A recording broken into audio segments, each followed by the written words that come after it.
in terms of game theory, the figure of merit of a good game is minimum rules, maximum richness. And so using that metric, war is the ultimate game because minimum rules, massive complexity, whole economies and peoples and cultures whacking it out.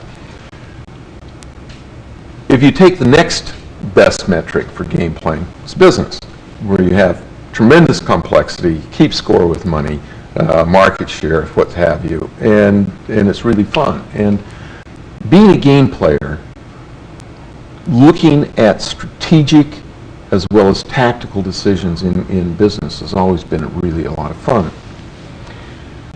A lot of people wondered why Atari with the 2600 was able to dominate the market so completely and so totally. And one of the reasons was that the consumer game space required in-channel capacity, which was a relatively trick technology at that time. Used, small scale.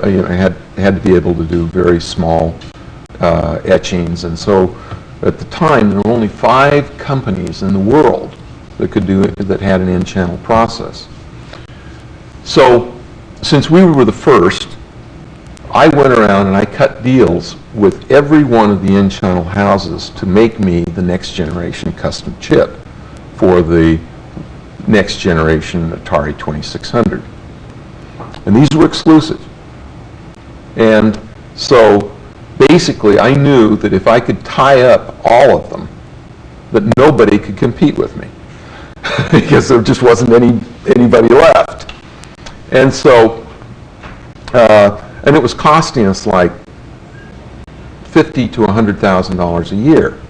And I could constantly make just enough little changes that in the in-channel world where it was all LSI, any change set you back at least 3 to 6 months. And so I felt as long as I could keep this shell game going, it'd be really great. I'd have totally isolated and dominated the marketplace.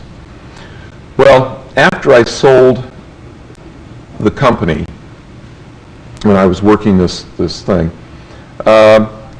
people say, "Why are you doing this? You only need one next generation.